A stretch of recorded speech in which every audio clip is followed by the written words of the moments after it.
ये साप्ताहिक बाइबल का उपदेश Plainfield Christian science church independent से है, जो प्लेनफील्ड न्यू जर्सी अमेरिका में है। अधिक जानकारी के लिए कृपया हमारी वेबसाइट पर जाएं www.plainfieldcs.com। आपके अध्ययन के लिए ये पाठ रविवार 12 अक्टूबर 2025 के लिए है। विषय: क्या पाप, बीमारी और मृत्यु वास्तविक हैं? स्वर्णपथ: यूहन्ना। मैं तुमसे सच-सच कहता हूं कि जो मुझ पर विश्वास रखता है, ये काम जो मैं करता हूं वो भी करेगा, वरन इससे भी बड़े काम करेगा, क्योंकि मैं पिता के पास जाता हूं। मसीह यीशु। उत्तरदायी ध्यान। फिलिपियों। जैसा मसीह यीशु का स्वभाव था, वैसा ही तुम्हारा भी स्वभाव हो, जिसने परमेश्वर के स्वरूप में होकर भी परमेश्वर के तुल्य होने को अपने वश में रखने की वास्तु न समझा, वरन अपने आप को ऐसा शून्य कर दिया और दास का स्वरूप धारण किया।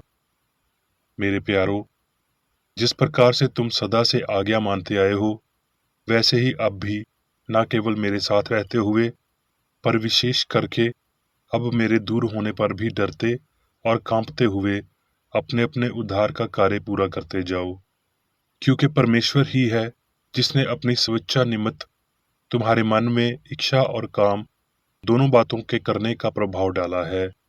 सब काम बिना कुड़कुड़ाए और बिना विवाद किए किया करो, ताकि तुम निर्दोष और भोले होकर टेढ़े और हठीले लोगों के बीच परमेश्वर के निष्कलंक संतान बने रहो। पाठ उपदेश बाइबल में से मत्ती।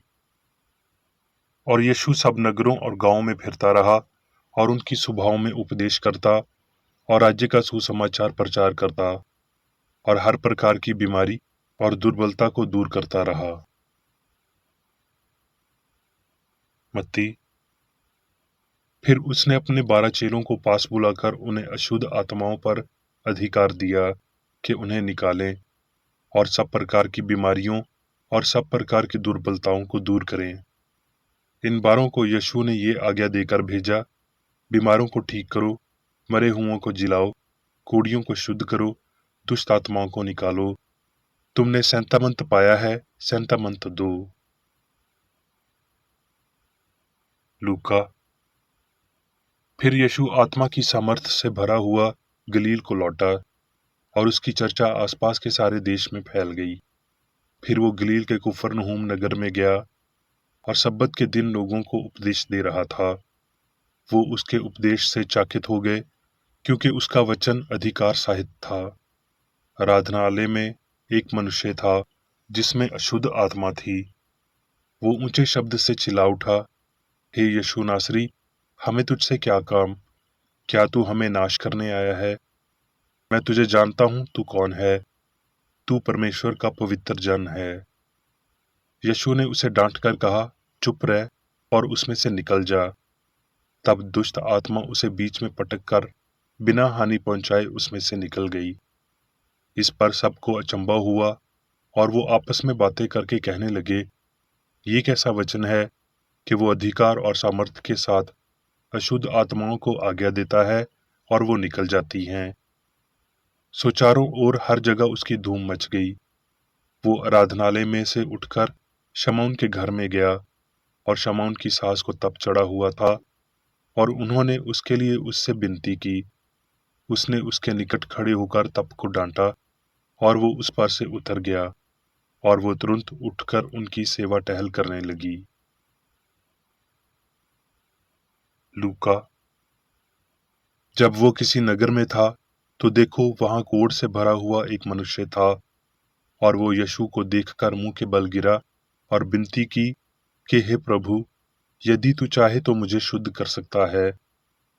उसने हाथ बढ़ाकर उसे छुआ और कहा, मैं चाहता हूं तू शुद्ध हो जा, और उसका कोढ़ तुरंत जाता रहा।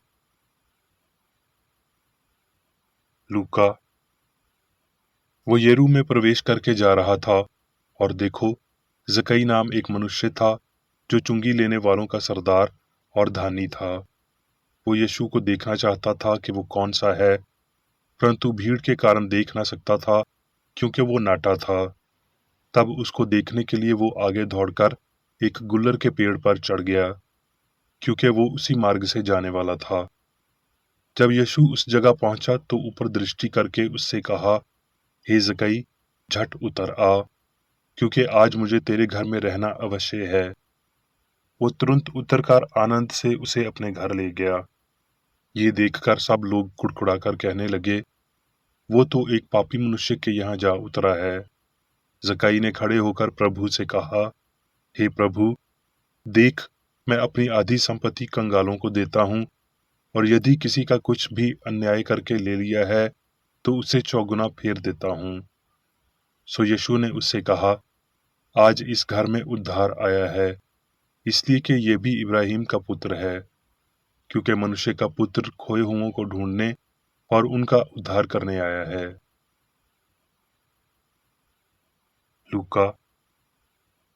इन बातों के बाद प्रभु ने 70 और मनुष्य नियुक्त किए, और जिस जिस जगह और नगर पर आप जाने को था, उन्हें दो दो करके अपनी जगह भेजा। और उसने उनसे कहा, पक्के खेत तो बहुत हैं, परंतु मजदूर थोड़े हैं। इसलिए खेत के स्वामी से विनती करो कि वो अपने खेत काटने को मजदूर भेज दे। वो 70 आनंद से फिर आकर कहने लगे, हे प्रभु, तेरे नाम से दुष्ट आत्मा भी हमारे वश में है। उसने कहा, मैं शैतान को बिजली के नियन स्वर्ग से गिरा हुआ देख रहा था। देखो, मैंने तुम्हें सांपों और बिच्छुओं को रौंदने का और शत्रु की सारी सामर्थ पर अधिकार दिया है, और किसी वास्तु से तुम्हें कुछ हानि न होगी। तो भी इससे आनंदित मत हो कि आत्मा तुम्हारे वश में है, परंतु इससे आनंदित हो कि तुम्हारे नाम स्वर्ग पर लिखे हैं। उसी घड़ी वो पवित्र आत्मा में होकर आनंद से भर गया और कहा, हे पिता, स्वर्ग और पृथ्वी के प्रभु, मैं तेरा धन्यवाद करता हूँ कि तूने इन बातों को ज्ञानियों और समझदारों से छिपा रखा और बालकों पर प्रकट किया। हाँ, हे पिता, क्योंकि तुझे यही अच्छा लगा। मत्ती। और 11 चेले गलील में उस पहाड़ पर गए जिसे यीशु ने उन्हें बताया था, और उन्होंने उसके दर्शन पाकर उसे परिणाम किया, पर किसी किसी को संदेह हुआ। यीशु ने उनके पास आकर कहा कि स्वर्ग और पृथ्वी का सारा अधिकार मुझे दिया गया है, इसलिए तुम जाकर सब जातियों के लोगों को चेले बनाओ और उन्हें पिता और पुत्र और पवित्र आत्मा के नाम से बपतिस्मा दो, और उन्हें सब बातें जो मैंने तुम्हें आज्ञा दी हैं मानना सिखाओ। और देखो, मैं जगत के अंत तक सदैव तुम्हारे संग हूँ। अब मैं मेरी बेकर एडी द्वारा क्रिश्चियन साइंस की किताब विज्ञान और स्वस्थ शास्त्रों की कुंजी के साथ के साहस संबंधी अंश पढ़ूंगा। विज्ञान और स्वस्थ। भावतिक समझ के विश्वास और सपने से पूरी तरह से अलग आध्यात्मिक समझ और पूरी पृथ्वी पर मनुष्य के प्रभुत्व की चेतना को प्रकट करके जीवन दिव्य है। ये समझ त्रुटि निकालती है और बीमारों को ठीक करती है, और इसके साथ आप अधिकारी के नियम बोल सकते हैं। महान नमूने की तरह मरहम लगाने वाले को बीमारी के बारे में बोलना चाहिए, क्योंकि आत्मा को शारीरिक इंद्रियों के झूठे सबूतों को साबित करने और मृत्यु डर और बीमारी पर अपने दावों को साबित करने के लिए छोड़ देना चाहिए। यीशु ने अपना काम एक ही आत्मा के द्वारा किया। उन्होंने कहा, मेरा पिता अब तक काम करता है और मैं भी काम करता हूँ। जहाँ तक सुसमाचारों से पता चलता है, उन्होंने कभी किसी बीमारी का वर्णन नहीं किया, बल्कि उन्होंने बीमारों को ठीक किया। मानव निर्मित सिद्धांत लुप्त हो रहे हैं। मुसीबत के समय में वो मजबूत नहीं हुए हैं। मसीह शक्ति से रहित वो कैसे मसीह के सिद्धांतों या अनुग्रह के चमत्कारों का वर्णन कर सकते हैं? मसीही उपचार की संभावना से इनकार मसीही धर्म को उसी तत्व से लौटता है जिसने इसे पहली शताब्दी में दिव्य शक्ति और इसकी आश्चर्यजनक और अपरात्म सफलता दी। भौतिक प्रतिरोध पर आध्यात्मिक शक्ति की श्रेष्ठता में विश्वास करने का दिव्य अधिकार है। पीड़ा, पाप, मरणासन मान्यताएं वास्तविक हैं। जब दिव्य विज्ञान को सार्वभौमिक रूप से समझा जाएगा तो उनका मनुष्य पर कोई अधिकार नहीं होगा, क्योंकि मनुष्य अमर है और दिव्य अधिकार द्वारा जीवित है। मैं यहाँ अपने पाठकों के लिए दिव्य मन के कानून और पदार्थ और स्विच्छता के कथित कानूनों के बारे में एक उदाहरण प्रस्तुत करता हूँ। एक ऐसा रूपिक जिसमें क्रिश्चियन साइंस की दलील बीमारों को ठीक करती है। मान लीजिए एक मानसिक मुकदमे की सुनवाई चल रही है, क्योंकि मुकदमों की अदालत में सुनवाई होती है। एक व्यक्ति पर यकृत शिकायत होने का आरोप लगाया जाता है। रोगी बीमार महसूस करता है, रोता है और परीक्षण शुरू होता है। व्यक्तिगत भावनावादी है, नश्वर मनुष्य प्रतिवादी है। मिथ्या विश्वास व्यक्तिगत भावना का वकील है। नश्वर मनुष्य मटीरिया मेडिका, शरीर रचना विज्ञान, शरीर क्रिया विज्ञान, सम्मोहन, ईर्ष्या, लालच और कृतज्ञता ज्यूरी का गठन करते हैं। अदालत कक्ष रुचि रखने वाले दर्शकों से भरा है और न्यायाधीश दवा बेंच पर बैठे हैं। न्यायाधीश दवा उठते हैं और बड़ी गंभीरता से नश्वर मनुष्य की ज्यूरी को संबोधित करते हैं। वो अपराध का विश्लेषण करते हैं, गवाही की समीक्षा करते हैं और विकृत संबंधी शिकायत से संबंधित कानून की व्याख्या करते हैं। उनका निष्कर्ष ये है कि प्रकृति के नियम रोग को हथियारा बनाते हैं। अपने कठोर कर्तव्य का पालन करते हुए माननीय न्यायाधीश दवाई ज्यूरी से आग्रह करते हैं कि वो अपने निर्णय को क्रिश्चियन साइंस के तरीकों ऐसे सुझावों से प्रभावित ना होने दें। ज्यूरी को ऐसे मामलों में केवल नश्वर मनुष्य के विरोध व्यक्तिगत संवेदना के साक्ष्य पर ही विचार करना चाहिए। जैसे जैसे जज आगे बढ़ता है, कैदी बेचैन होता जाता है। उसका चेहरा डर से पीला पड़ जाता है और उस पर निराशा और मौत का प्रभाव छा जाता है। मामला ज्यूरी को सौंप दिया जाता है। एक संक्षिप्त परामर्श होता है और ज्यूरी प्रथम श्रेणी के विकृत रोग के दोषी का फैसला सुनाती है।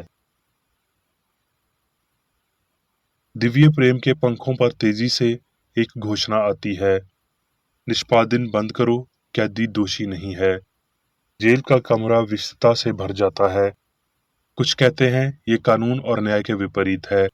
दूसरे लोग कहते हैं मसीह का कानून हमारे कानूनों को तोड़ देता है। आइए हम मसीह का अनुसरण करें। वकील का बयान गंभीर आंखें आशा और जीत के साथ दयालु ऊपर की ओर देखती हैं। फिर क्रिश्चियन साइंस सर्वोच्च ट्रिब्यूनल में अचानक बदल जाता है और बचाव के लिए तर्क खोलता है। बार में कैदी को अनुचित तरीके से सजा सुनाई गई है। उनका मुकदमा एक त्रासदी था और नैतिक रूप से अवैध है। इस मामले में नश्वर मनुष्य को कोई उचित वकील नहीं मिला। तो फिर इस मामले में माननीय न्यायाधीश दवाई का क्या अधिकार था? मैं उनसे बाइबल की भाषा में कह सकता हूँ, क्या आप न्याय करने बैठे हैं, कानून के अनुसार और आदेश देते हैं, कानून के विरोध दंड देने का? एकमात्र अधिकार क्षेत्र जिसे कैदी को प्रस्तुत किया जा सकता है वो है सत्य, जीवन और प्रेम। यदि वो इसकी निंदा नहीं करते हैं तो ना तो न्यायाधीश चिकित्सा उसकी निंदा करेगा। और मैं पूछता हूँ कि कैदी को उस स्वतंत्रता के लिए बहाल किया जाना चाहिए जिससे वो अन्याय से वंचित रहे। वकील क्रिश्चियन साइंस फिर सर्वोच्च कानून पुस्तक बाइबल से पढ़ता है। मनुष्य के अधिकारों पर कुछ आरक टिप्पणी करते हुए कि बाइबल ब्लैकस्टोन से बेहतर अधिकार थी। हम मनुष्य को अपने स्वरूप के अनुसार अपनी समानता में बनाएं और वो अधिकार रखें। देखो, मैंने तुम्हें सारी सामर्थ्य पर अधिकार दिया और किसी वास्तु से तुम्हें कुछ हानि न होगी। यदि कोई व्यक्ति मेरे वचन पर चलेगा तो वो अनंत काल तक मृत्यु को ना देखेगा।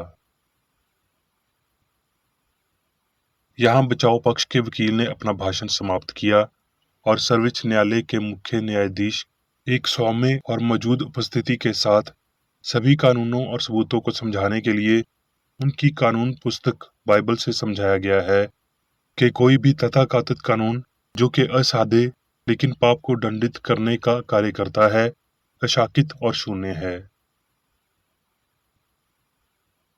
आध्यात्मिक इंद्रियों के न्यायालय ने तुरंत फैसले पर सहमति व्यक्त की और आत्मा के विशाल दृष्टिकोण की कक्षा में गूंजना शुरू हो गया, दोषी नहीं, दोषी नहीं। तब कैदी ने पुनर्जीवित मजबूत मुफ्त गुलाब उठाया। हमने देखा क्योंकि उसने अपने वकील क्रिश्चियन साइंस के साथ हाथ मिलाया था, जिससे सारी बेचैनी और दुर्बलता गायब हो गई थी। उसका रूप सीधा और आज्ञाकारी था, उसका चेहरा स्वस्थ और खुशी से भरा था। दिव्य प्रेम ने डर को दूर कर दिया था। नश्वर आदमी अब बीमार नहीं है और जेल में आगे चला। उसके पांव क्या ही सुहाने हैं, उसके जैसा जो शुद्ध समाचार लाता है। दिव्य विज्ञान में जहाँ प्रार्थनाएं मानसिक होती हैं, वहाँ सभी ईश्वर का लाभ उठा सकते हैं, जो संकट में अति सहज से सहायक है। प्रेम अपने अनुकूलन और सर्वश्रेष्ठता में निष्कृष्ट और सर्वभावमिक है। ये खुला फव्वारा है जो कहता है, ओह, हर एक जो प्यासा है, तुम पानी के पास आओ।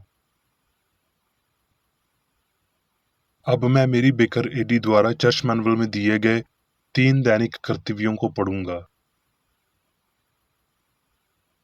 दैनिक प्रार्थना।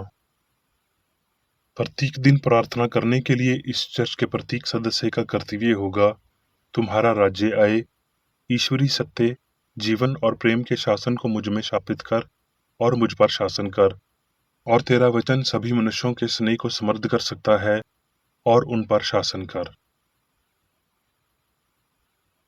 आदेशों और कर्तव्यों के लिए एक नियम। ना तो दुश्मनी और ना व्यक्तिगत लगाव मदर चर्च के सदस्यों के आदेशों और कर्तव्यों पर लागू करना चाहिए। विज्ञान में दिव्य प्रेम ही मनुष्य को नियंत्रित करता है और एक क्रिश्चियन विज्ञानी प्यार की मीठी सुविधाओं को दर्शाता है। प्यार में डांटने पर, सच्चा भाईचारा, परोपकार और क्षमा में। इस चर्च के सदस्यों को प्रतिदिन ध्यान रखना चाहिए और सभी बुराई दूर करने, भविष्यवाणी, न्याय करने, निंदा करने, परामर्श देने, प्रभावित करने या गलत तरीके से प्रभावित होने से बचने के लिए प्रार्थना करनी चाहिए। कर्तव्य के प्रति सतर्कता। इस चर्च के प्रत्येक सदस्य का ये कर्तव्य होगा कि वो प्रतिदिन आक्रामक मानसिक सुझाव से बचाव करे और भूलकर भी ईश्वर, नेता और मानव जाति के प्रति अपने कर्तव्य की उपेक्षा नहीं करनी चाहिए। उनके कामों से उन्हें आंका जाएगा और वो उचित या निंदनीय होगा।